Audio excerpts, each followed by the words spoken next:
Hey guys, this is Deb Alps here and welcome to my website.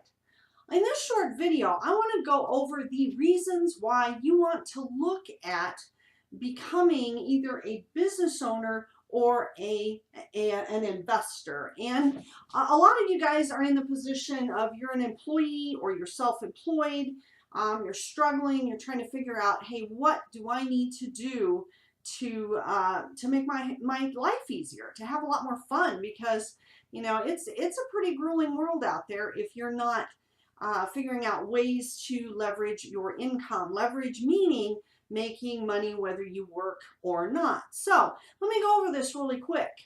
I'm a big Robert Kiyosaki fan. Here's one of the books. He wrote Rich Dad, Poor Dad. This is increasing your financial IQ. Cash Flow Quadrant is also good. There's a ton of them. But Robert Kiyosaki, to introduce him if you don't know him, he is a real estate investor. He is a multiple, 8-figure earner. Very, very successful person. But in his books, he talks about the 4 quadrants that people are in that where they're making money or whatever. So the first quadrant we're going to talk about is the employee. And the employee, basically, they're trading time for money. So what does that mean? Well, first of all, if you're trading time for money, that means that you work. Let's say that you're working supposedly hourly. You're getting paid $20 an hour, and you're working 40 hours. So you're getting paid for the time that you're there and your skills that you're bringing to the company. Additionally, the bad thing about being an employee is they can also put you on salary where they can work you 90 hours a week and pay you for 40 hours a week, or 80 hours a week and pay you for 40 hours a week. So in other words, if you're working 80 hours a week and they're paying you for 40 hours a week and they're paying you at $20 an hour, you're really only getting about $10 an hour.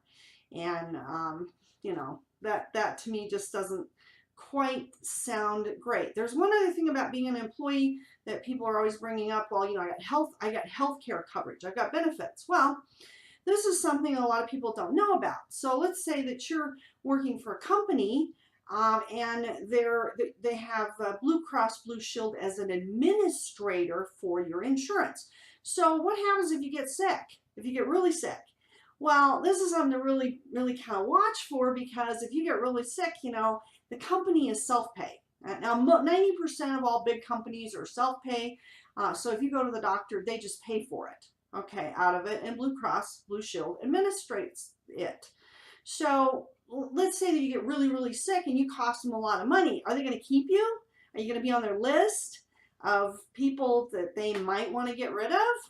Yeah. And I've seen it happen multiple times where people would get, things like liver transplants and stuff that cost a lot of money. And, even though that they were like, I know of one in particular was he was a engineer, and he had multiple patents and everything. And yes, he was on the list to be canned. So anyway, don't think that you can't be just because you're a valuable employee. If you start costing them more than you're worth, it's business. They'll get rid of you. Anyway, the second one that I want to look at is the self-employed person. Now, this one here may or may not have benefits. They have a higher cost of health care insurance, higher cost of stuff like that. And then additionally, they're also working time for money. This is your hairdressers, your doctors, your lawyers, your CPAs, your accountants, and people like that. So they're also trading time for money. They find out the only way that they can make more money is to work longer and harder.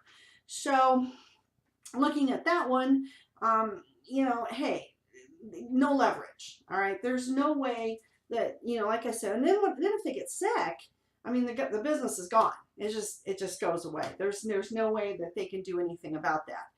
The next one that I want to talk about, I'm going to skip over this one. The next one is the investor. A lot of people know about this. This is having assets that bring you in cash flow. They bring you in like rental properties that bring you in cash flow up and above what the expenses are of the property. Okay, so that's one way. There's stocks, there's bonds, there's other things that bring the investor leveraged income. Leverage meaning they're making money whether they work or not. The last one is business owner.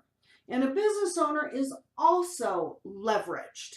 What again, they have created an asset that is bringing them in money whether they make money or not. In what I do, I actually do both of these sides here. There's multiple ways of doing this as well as this. But what I would like to share with you is a way that you can actually be the business owner side, create a leveraged income for yourself and your family so that, hey, you can work if you want to, but you don't have to. You have an income coming in whether you work or not. And this is all the much more important because 98% of the population will be either dead or dead broke at 65. And the big difference is the ability to create a leveraged income either here or both. Okay, so again, I would like to share with you, go ahead, if you want to work with me, I want you to go ahead and fill out the information. We'll get back to you, obviously. And also you're going to see in the next video another one of my big mentors. You're going to see another one of my big mentors, and he's a little better at doing the presentation and telling you a little bit more about it than I am. But you're going to see in the next video just exactly how we are creating this leveraged income. So anyway, I hope you got value from that, and we'll see you in the next video.